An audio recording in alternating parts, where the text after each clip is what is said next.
Hi guys, welcome back. It's Tracy with TR's Tarot Talk 1111. I owe you an apology apparently because I haven't been on in so long, but as you know, I was in Grand Rapids, Michigan last weekend, and then I came home and my son had the flu, and then everything just spiraled from there. I got sick, my dad was sick. There was just a lot going on here. So I'm still a little puffy, but I'm feeling better. And I have a show this weekend today in like an hour.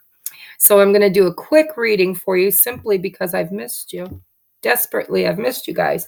So I just put a bunch of oracle decks out, and I'm not going to do an in-depth reading. I'm just going to get us some advice from Spirit in Mercury retrograde. And let's see, what do I want to start with? If you're new to my channel, I'm usually more responsible. But as I said, I've been sick. So we're going to get a couple, no, not that many, Spirit. We're going to get a couple of, they're popping. I can't do that long of a reading, though. I'm going to do it. Let's do it this way. We're going to shuffle and do a 3-card draw. Okay, 6 shuffle, Spirit. Prepare the deck for today's message. As I was saying, if you're new to my channel, welcome. And please, if you get a moment, look back over some of my older videos, see if any of the draw a card, pick a card piles or timeless readings resonate with you. And if you like my style, please hit the subscribe button and the wiggly bell so you can be notified. In the bottom are some outdated links to K Moon's astrology. They are not the most current links. However, if you click on it, you can go to her channel and see the most recent posts from her. Okay, and I know I've done more than 6, so 2 more, Spirit. I talk too much. All right, let's just draw 3 cards here. Ooh, I like that one.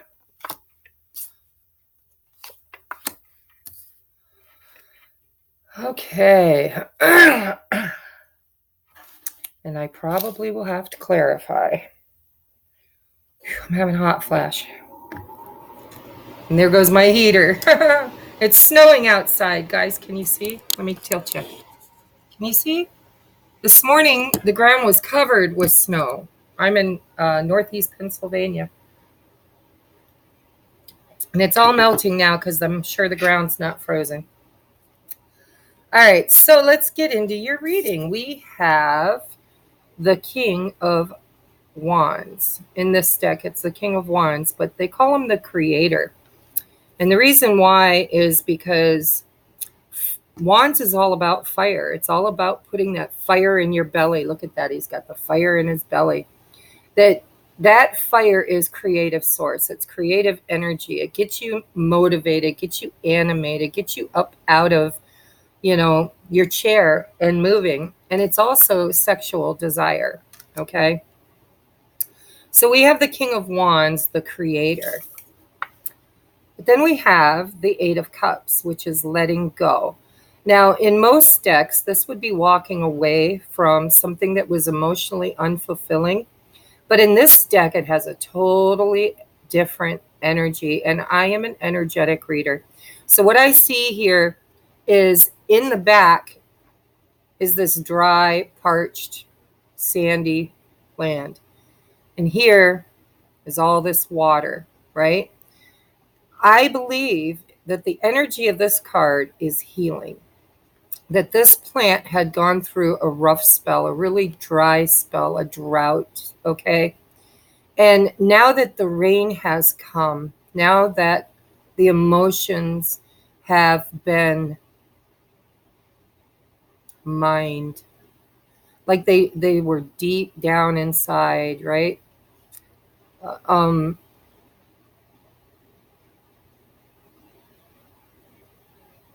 actually hearing that This plant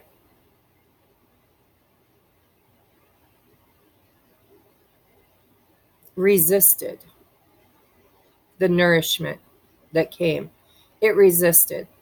Perhaps it was lonely, unhappy, out in the desert all by itself.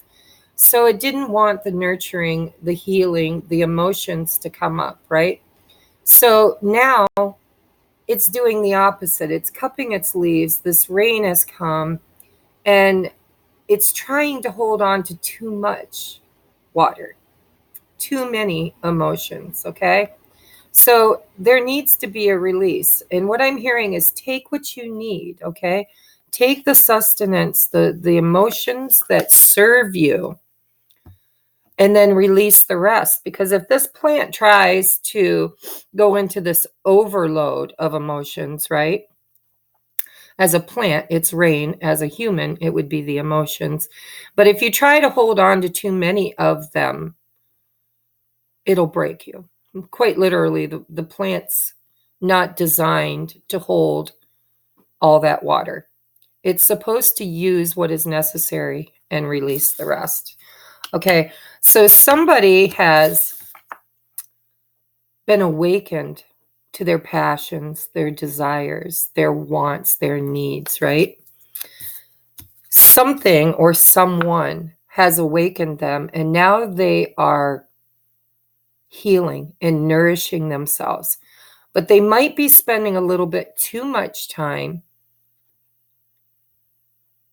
trying to hold on to too many emotions. Okay. So what I feel is happening here is a cleansing. This is a cleansing that has happened. This person is now, they've been touched. They're healing. Okay. Spirit is lighting them up. And it's funny because I was told back in the day when I first started my journey and I kept meditating and asking Spirit, what is my mission? What is my job? What am I here to do? And at the time, I had teenage boys living at home, and there was a song. Don't ask me what the song is. I don't know. I just know it goes, light 'em up, up, up, light 'em up, light 'em up, light 'em up, I'm on fire. And so what I want to say is Spirit told me my job was to light them up. And I'm sure that there are other light workers out there with the same mission. Okay. But this is what has happened. Some way, somehow, this king has been lit up. His light that he has dimmed or darkened or allowed to be dimmed or darkened has now been activated. He is on the ascension path, is what I'm hearing. And he has to deal with all of these emotions that he wasn't willing to deal with before. Okay, so this could be you. This could be someone you know. You're going to take it as it resonates. You'll know the energy, trust me. So what is the outcome is maturity. This is maturity. This would be the Queen of Pentacles. Okay, I think. Might be the Ace of Pentacles. This is the Ace of Pentacles. So this is, in this deck, the energy of this is literally spiritual maturity. It's growing, it's expanding. This, this gem that is around her with these facets. It's like all of the chakras, all the colors of the chakras have been activated. Okay. And growth is happening. What happens when you water a plant, especially one that's been dry for a long time?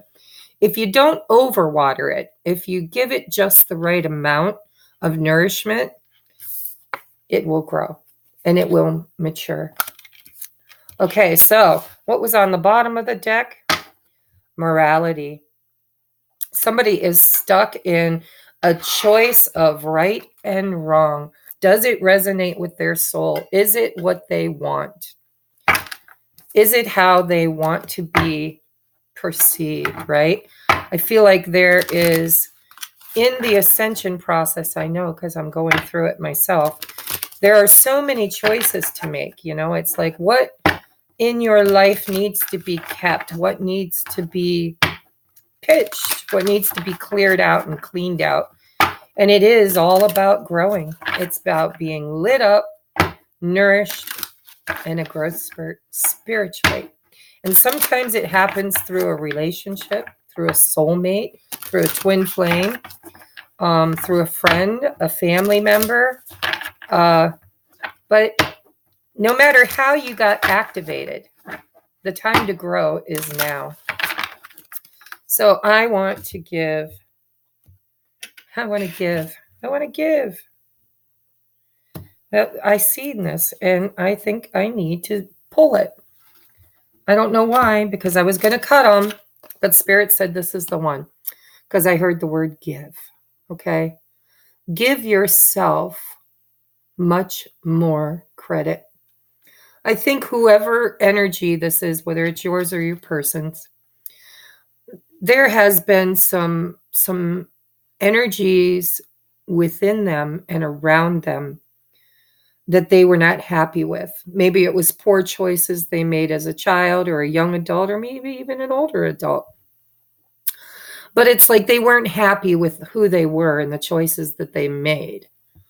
So Spirit is trying to remind you to give yourself much more credit. You know, it takes a lot of growth, a lot of life experiences to reach maturity, to balance out all of those chakras, to nourish and nurture yourself, to recognize your worth. Okay? A stranger than, excuse me, a stranger than strange preponderance to ponder. Those in great relationships aren't always those who are good at relationships. And those in challenging relationships aren't always those who are bad at relationships. Ah, see? Wow. Even though I used preponderance in Epley, this one's really good. Please ponder more the universe. It reminds me of, what's his name? Gene Wilder. In the Chocolate Factory. It's the way he talked, right? A stranger than strange preponderance to ponder. So what this is saying is there are lots of people out there that whose relationships look like they're awesome. On the outside, they truly look like they have great relationship. But those in great relationships aren't always those who are good at relationships. You know, it's just a mask. It's just what they're showing on the outside. And those in challenging relationships aren't always those who are bad at relationships. So if you've been dealing with somebody that you think is bad at relationships, you might want to take another look. Because it says to ponder, you know? So if this is a relationship, whether it's a relationship with yourself or a relationship with others, Spirit is telling you to give yourself much more credit because you are better at relationships than you believe. Perhaps you've just made some poor choices in your life that has led you to believe otherwise. So ponder on that, okay? I'm going to have to go here soon, guys. I'm going to take this one. Spirit kin. Look at that.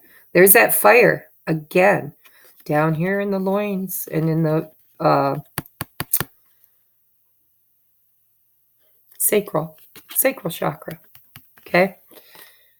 Wow, this is beautiful. Spirit kin. So I feel like you have been activated by a soulmate, right? Soul family, soul tribe. Soul tribe. Look at bottom of the deck. One drop. That's all it took. It's all it took was one drop to get this person. One little special I love you or nurturing kindred spirit kin. It's all it took to get this plant thriving and growing and wanting to mature. It's beautiful, guys. Beautiful. All right, messages for today. Thank you. Thank you. Elephant spirit listening. This came up a couple, I don't know, maybe a week and a half ago because I haven't been on here for a week. See the musical notes? I feel like for some of you, music really brings you to a place of healing. Might bring you to a place of remembrance. Remember, elephants never forget. So I believe some of you are turning to music, or music has been dealt to you to bring back memories, to spark memories, the memory of why you're here perhaps, or the memory of someone very, very close to you that you miss. Because an elephant never forgets. And look at, he looks sad. So it could be that music has been triggering you lately for this healing. Bottom of the deck is an 8, 5, 6, 7, 8. We've got 3 8s on the table. 9, 10, 11, 12, which is a 3. 3 8s on the table. 8 is what comes around goes around. That's the infinity symbol. This is probably a true soulmate. Soul tribe, soul family, twin flame, whatever journey you're on, I'm sure you've already discovered it. But we have details, and here in the magnifying glass is clarity. So you or your person, they're finally learning. They're getting the bigger picture. They've got a compass to lead them. Spirit is here. And they're gaining clarity. They're gaining clarity. I love it. This is a beautiful reading. See, I just wanted to do a quick one, and Spirit always makes them worthwhile. Okay, so as you know, I do channel divine masculine, divine feminine energies, and we do have the 1111 gateway coming up, and we have Horus showing up as cosmic gateway. Your thoughts are magnetic and powerful manifestors. Miraculous changes are now occurring. Yes, 1111, guys, which is 9, 10, 11 in 1, 2, 3 days. 3 days. Cosmic gateway. Careful what you think about, because you just might bring about. And then we have Radha, soul flame, twin flame. That's what a soul flame is. Soulmate, twin flame. Rediscover that lost part of yourself. Experience relationship harmony and healing. Beautiful. Yes. And then I got to take Kuan Yin too, because I could take all of these. But I'm going to end it with these two. We have Mercury, open lines of communication. If there's somebody that you've been wanting to reach out, wanting to talk to, you know, I've preached this in the past because I was being stubborn, don't talk, don't reach out, let them reach out. And, but when they do, and they will, because somebody is going to, it's time to get a weight off your chest, speak up with love and be heard. Vocalize your needs, okay? Talk about it. Don't just say, hi, how's the weather, Say, I've missed you desperately. And I think we need to talk. Then we have Kuan Yin, caring compassion. Choose to be love. Do what is right for everyone involved. Offer a helping hand. Okay, so if this is, for some of you, a twin flame reading, then remember that the divine feminine already went through the dark night of the soul. They've already gone through the flame, gone through the chrysalis, okay? And I'm not saying that all divine feminines are now the butterflies. I'm saying that they're further along on their journey than the masculine. So if this resonates with you, remember Kuan Yin is the Empress. She is the Divine Mother, okay? She's an archetype of the Divine Mother. And you need to choose to be loved. Do what is right for everyone involved. Offer a helping hand because your masculine's probably going through some real tough shit right now. Real tough shit. Okay? So I hope this resonated, guys. Be love, accept love, give love, communicate clearly, and know that your person or you, somebody is going through a deep transformative healing. And it is Scorpio season. But you have many, many cards here that are leading to the conclusion that you have been activated by a soulmate or a twin flame or soul kin, soul tribe, somebody from your soul tribe. Okay. Now I know I said I was going to end it there, but Spirit said I needed to draw just one more. Don't know why, but we're going to find out. Okay. Maybe some guidance on how to do this. I don't know. Spirit said draw it. So we will let Spirit choose what the message is. Oh, yes. Yep, Kuan Yin. Okay, remember this card? Caring, compassion, choose to be love. Do what is right for everyone involved and offer a helping hand. Now we have sharing of yourself. I am an incredibly generous being. So some of you out there might feel like, like I did, like you've given and given and given and given and given, and you're just like depleted. That could be that plant, depleted. And you needed some nourishing of your own, right? But Spirit is telling you that you went through that process. You got the nourishing that you need, and you might have got it from the person that you're not wanting to nourish back. Because it's complicated. It's always complicated. It's not easy. It's about ascending. It's about becoming something you've never been before. All right? It's the phoenix rising from the ashes. It's the butterfly that has gone to goo in the chrysalis and come out the other side. And Spirit says you need to be kind and compassionate and share of yourself. Communicate clearly. There is a cosmic gateway opening up in 3 days, guys. 3 days. So if you feel that Spirit is calling you to, listen to your inner knowing. Put your ego aside. And if your spirit guides are telling you to reach out, reach out. And if someone reaches out to you, be kind and compassionate and understand that they're going through the same process that you went through. Or vice versa, because, I do have some masculines here. I know I do. Hi, George. So, depending on which side of this coin you are on, it's time. It's time to communicate your needs. It's time to communicate their needs. It's time to mature. It's time to nourish. All it takes is a drop. One drop. Kuan Yin is here, and she is the Divine Mother. And Horus is here. That's masculine energy. So I love you guys. I hope this helped. I am off to Menor. If you live locally, Google It's Your Journey Psychic Expo in Menor, Ohio. Okay? And come see me today. Love and light. See you soon. Hopefully, God willing, and the creek don't rise. Okay.